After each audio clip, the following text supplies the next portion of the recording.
Welcome back to 12 News. I'm David Edelstein. This is the moment that Oxford, Mississippi, and the whole Ole Miss fan base has been waiting for. We've got our pads on. We're ready to go. These teams look like they're set to play some football right now, too. Davis set to face a lot of different opponents in the ring. Don't worry, I'm not about to be one of them. But when he's here, he says it's important to represent his home state. The biggest difference between traditional sports and esports is that esports are played electronically. But coaches and players say the teamwork, communication, and goal setting are the same. We spoke with both teams after the game, saying they knew the game plan was going to be to contain Zion Williamson, the Duke graduate having his lowest mark in scoring since November 25th at just 18 points. One of just 6 times this season he's had fewer than 20. It was a big day in Starkville and one full of confetti as many speeches were given at this podium. Don't worry, not by me, but by the 36th head coach in Mississippi State football history. It's called Dish or Dunk. Okay. And what we're going to do is I'm going to present each of you, and I'll give my opinions too, a statement. And you're going to have to tell me if you dish it, meaning you don't agree, you don't think it's going to happen, or if you dunk it. I'm the only one who's going to through the legs dunk. Oh my God. And the home team says it's nacho night. See what I did there? Yes, I'm sorry. I did just say that on TV. 96 of 105 field goals you made in your high school career. If you could walk me through how that works. I think you got it. 1, 2. Oh, he went forward. And if you think throwing a no-hitter is hard, just try batting against this Richland team. Yeah, it is as hard as it looks. Maybe you've heard different people say that they follow sport like religion.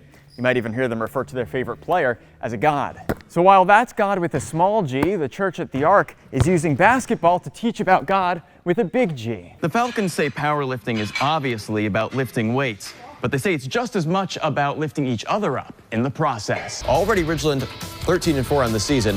Up 1-0, Parker Ishii comes into pitch and says, "Park your car, you're not going anywhere." Strikes out the side. He had 8 strikeouts, 11 total for the Titans. Basketball games are often exciting, especially as we're now getting into conference play.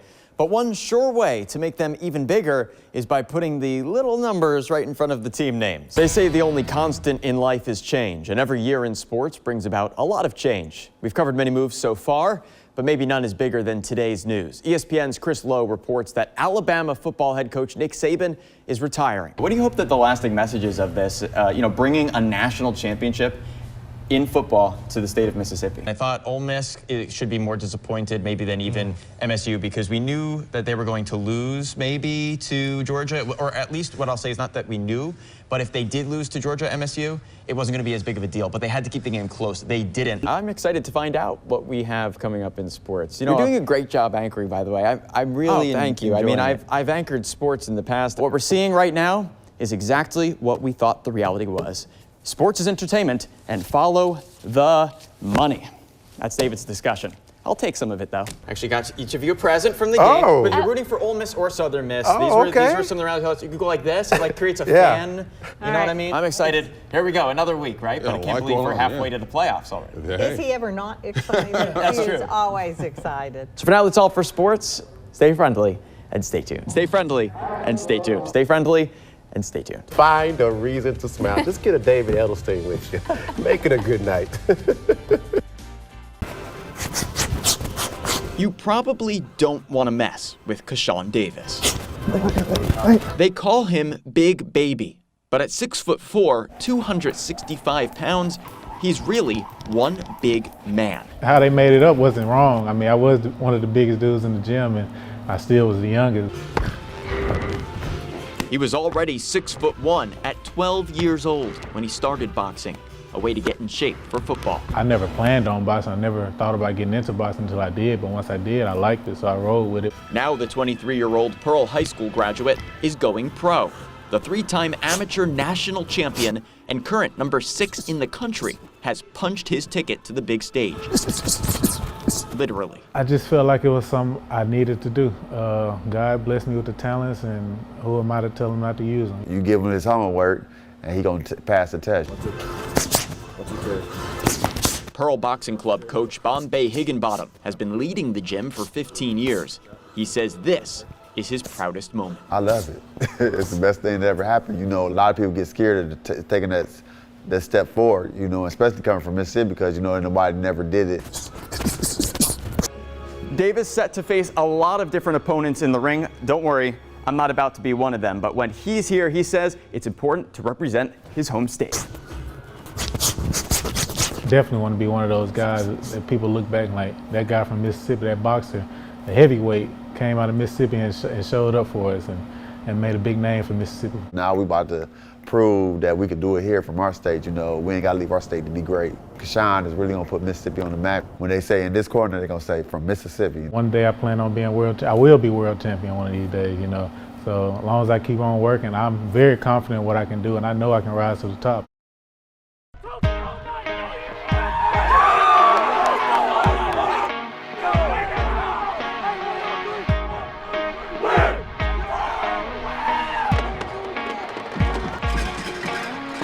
It was a sunny Mississippi day in March, early in spring and spring sports.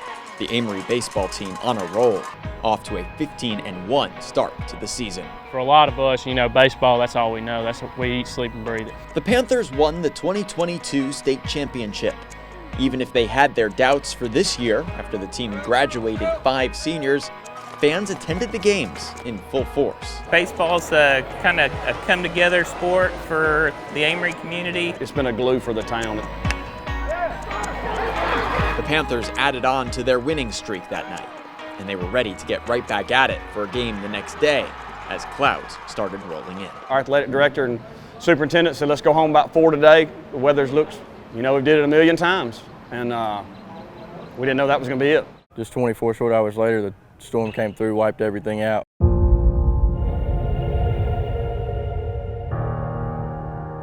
Really, in every direction you look, there's complete devastation. High winds blowing out windows and sending debris miles away. At least 13 people are dead. Waking up to fields of debris and damage. We're just trying to piece together what was what in this small town. Devastating when you see this on the ground firsthand. Residents are doing their best to remain positive despite the tremendous amount of loss.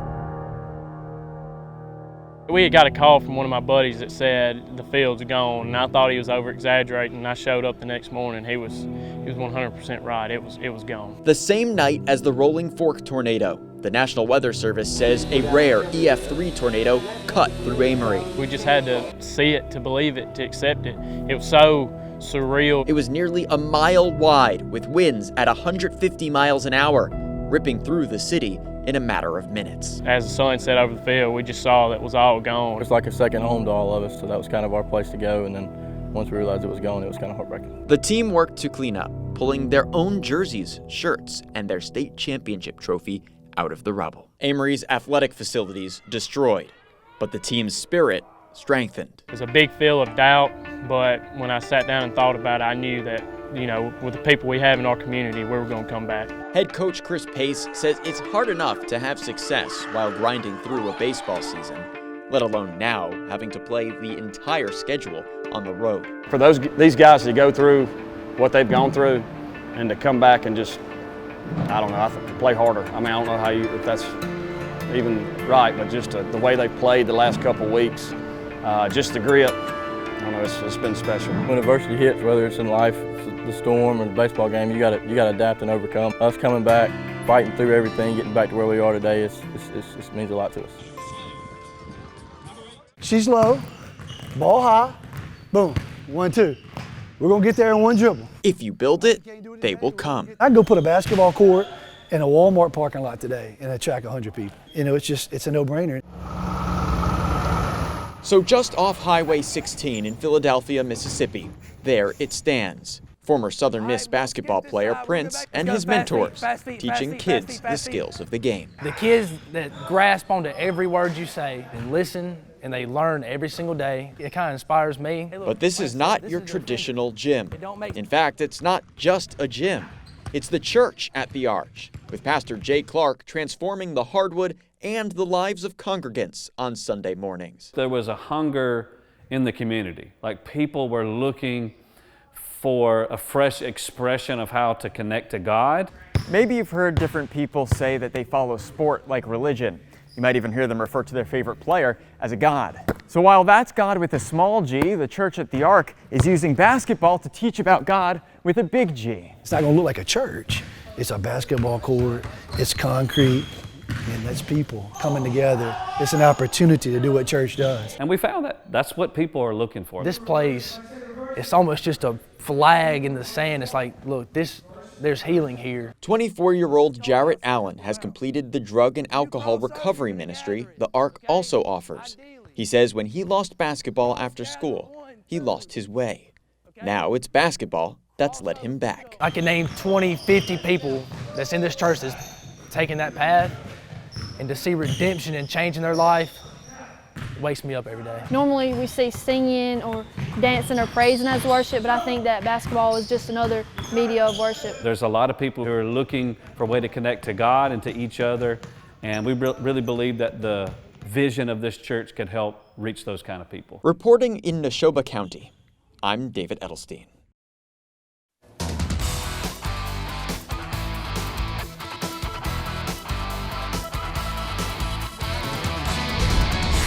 Every team says it wants to keep getting better as the season goes on. And it is possible that Ole Miss does keep improving beyond even the best expectations that people had heading into this season. With yesterday's win, the Rebels have started the year 8-1 in back-to-back seasons for the first time, 2 starts in a row since the 1960s. Pretty impressive. The AP poll released today also has Hotty Toddy and the rest of the SEC teams and future SEC teams improving. Just powerhouses over here. Ole Miss, number 10. Also, they play number 1 Georgia this coming week for a massive matchup. No one worse than 18th. Talk about a power conference like Commissioner Greg Sankey said earlier the year. We also want to let you know we have our own poll going on. This is really for you, Jackson State fans. Now that Jackson State football has been eliminated from contention for the possibility of winning its 3rd straight SWAC championship, but Alcorn, in-state rival, remains in contention for the SWAC West title and, of course, the championship title if they so make it to that game. We want you to let us know if you'll be rooting, JSU fans, for Alcorn now that JSU is out. You could go to WJTV.com/connect to let us know if you will support the in-state team or if you just can't deal with the rivalry. We want to head out to the NFL as the Saints hosted the Bears. This team has been underperforming expectations this year, but is still alive. And always alive in a play is Chris Olave.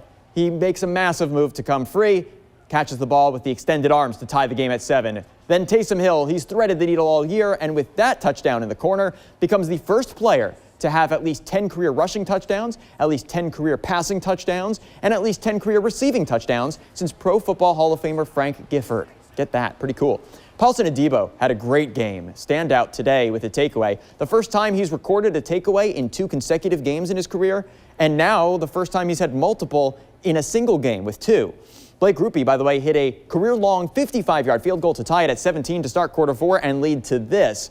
Up 24-17, Tyson Bagent with the strip sack, and that makes it 5 forced turnovers for the Saints, the most in a game since the 2020 season, and it secures the 24-17 win. Just like that, on a 2-game win streak, the Saints are in first place in the NFC South.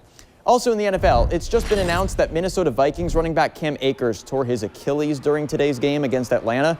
Vikings head coach Kevin O'Connell announced the injury after the game. The Clinton High School graduate has rushed for just more than 100 yards and 1 touchdown this season as a backup. And speaking of running and running fast, the boys cross-country state championships were held yesterday for large public schools. Pearl continued its dominance, becoming the first ever 7A team to win it. It's the team's 24th state title, and the Pirates completed it at the fastest time in state history. Take a look at the average times for the school's runners. It's so close between Pearl and Oak Grove, just a few seconds difference as you go between the top spots. But the points are a good measure of just how good this Pearl team is. That's a total of the placement of the top 5 runners for each team. And just look at that. All 7 of the runners for the Pirates came in the top 16 spots. We want to give a shout out to Jacavian Bryant, who won it all of more than 150 runners in total. By the way, for all your top sports stories, interviews, and features, you can go to WJTV.com/sports or just take out your phone right now, open up the camera app, hold it up to your screen, and the link will pop up. Click on that, and there you go. You have everything you need from right here at Sports Zone. For now, that's all for sports, but as you know, there's always more after the break. So stay friendly and stay tuned.